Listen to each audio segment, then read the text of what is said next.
In March of 2002, two different Yu-Gi-Oh! Video games were released in North America, Yu-Gi-Oh! Forbidden Memories for the PlayStation 1 and Yu-Gi-Oh! Dark Duel Stories for the Game Boy Color. These were the very first Yu-Gi-Oh! Video games released in North America, and it was a pretty big deal.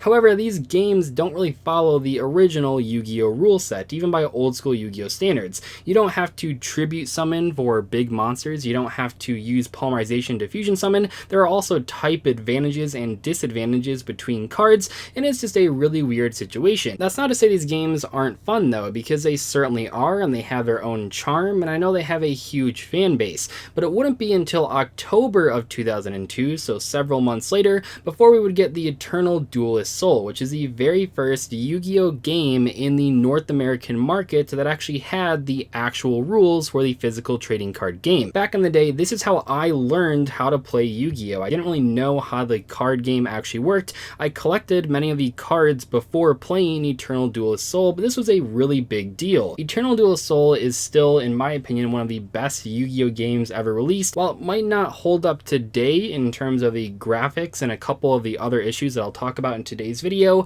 I think it is a very iconic game for many players, myself included. I've spent a lot of time playing the Eternal Duelist Soul. I obviously played it when it first came out, and it was a huge deal for me back in the day, but even after that, as an adult, like in high school and then later on in college, I actually continued to play the Eternal Duelist Soul every couple of years. Recently, I started live streaming it on my channel, and it's been really exciting. In today's video, I want to talk about my favorite parts about this game, as well as some of the shortcomings of a Yu-Gi-Oh! Video game from 2001. Obviously, it's not going to be perfect, and it does have some downsides, but overall, I still have had a lot of fun revisiting it over the past couple of weeks in live streams. I do want to mention that there is a game called Yu-Gi-Oh! Worldwide Edition that looks very similar to Eternal Duelist Soul. In North America, this game came out in April of 2003. This one just added a bunch of new cards and gameplay features. If you're watching this video though and you're like, well, this looks really familiar, but I don't remember playing Eternal Duelist Soul, there's a pretty high chance that you played Yu-Gi-Oh! Worldwide Edition. Anyway, without further ado, let's talk about Yu-Gi-Oh! The Eternal Duelist Soul.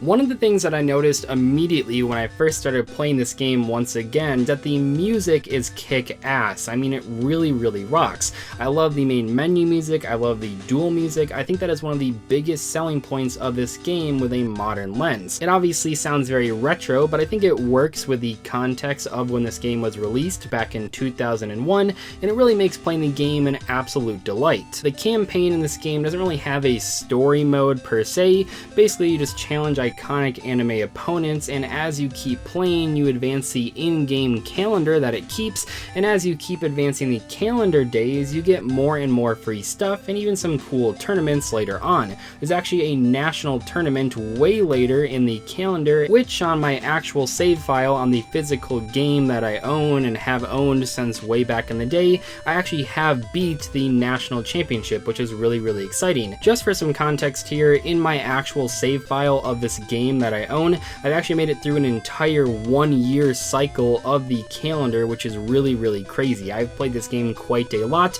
I have every single card unlocked, I have every single character unlocked, except for one that is glitched. Basically, Yugi's grandpa is the last character that you can unlock to play against, and to unlock him, you have to own one of every single card in the entire game, which I do, but unfortunately, as I found out on many different websites, sometimes it glitches out and he just disappears after you've already played against him. You can even see on my save file that I played against him 5 times, but I no longer can do that. The only fix for this glitch, unfortunately, is restarting your entire game, which obviously I don't really plan on doing. When you first start playing this game, you'll probably notice 2 things right away.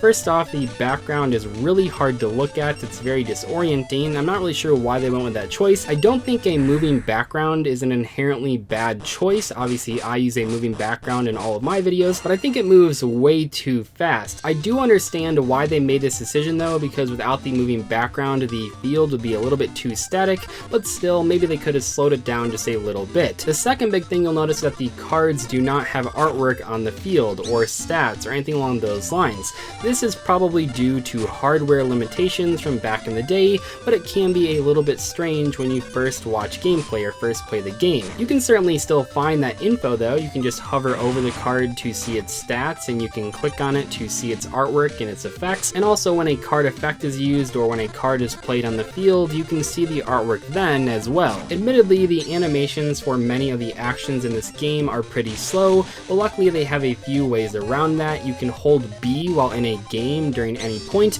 and that speeds up all the animations, and you can also hold the right trigger button before the game starts during the rock, paper, scissors, and that makes all the animations faster for that entire duel. Honestly, I almost always forget to do that though, so I'm glad that you can hold B to speed up the animations as well. By modern standards, the game is not very flashy, but I think the gameplay itself still feels pretty good even to this day. There's only so much you can do to improve a Yu-Gi-Oh video game, and I think pretty much all the video games after this one used a similar formula for their duels. In my opinion, Yu-Gi-Oh! Duel Links still feels the best to play in terms of a Yu-Gi-Oh! Video game, but that's because you don't have to use buttons to control it, you just use a mouse or your finger if you're playing on your phone.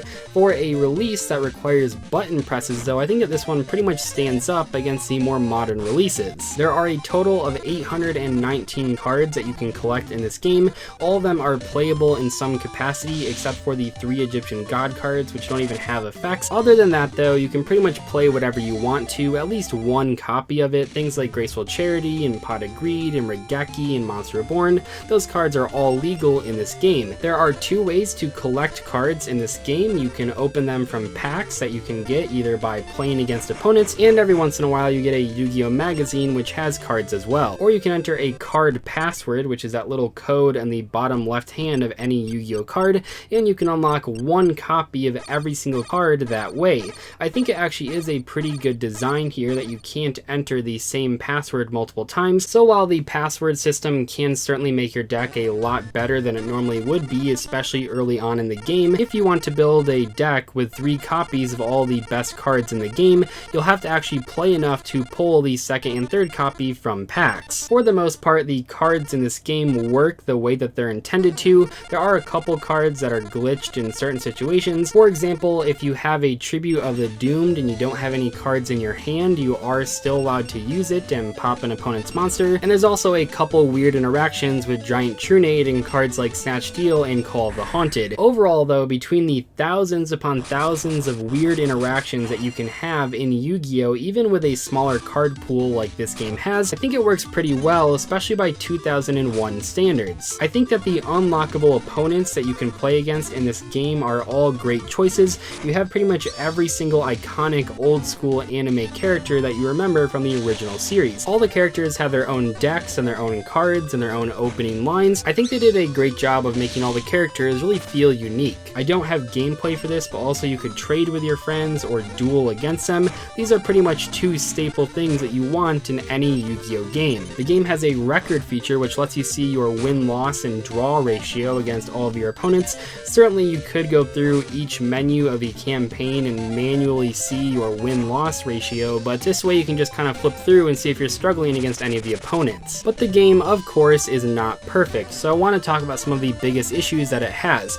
Obviously the graphics are a big downside, but that just comes with the territory of playing a game from 2002, but that is not the only problem that this game has. First off, the AI in this game is pretty bad. I mean, they just don't activate cards in certain situations that don't make a lot of sense to me. I remember beating Weevil one time when he had a Dark Hole, Heavy Storm, and Monster Reborn all in his hand that he had gotten off of a Cyber Jar, and he just didn't activate any of them, and I attacked him for game. Opponents will almost never change the battle position of their monsters unless a card effect makes them, and I've also heard from you guys that if they have exactly 1000 life points, they will still summon a Dark Elf and attack with it, making them lose the game. Even though I really like the music that this game has to offer, I do not like the sound effects, especially during the menus or when you're going through cards. There's no way to turn down the sound effects without also turning down the music, which in my opinion is a real shame. I feel that the weakest part about this game is actually the deck builder. I do not think that the deck builder is very good.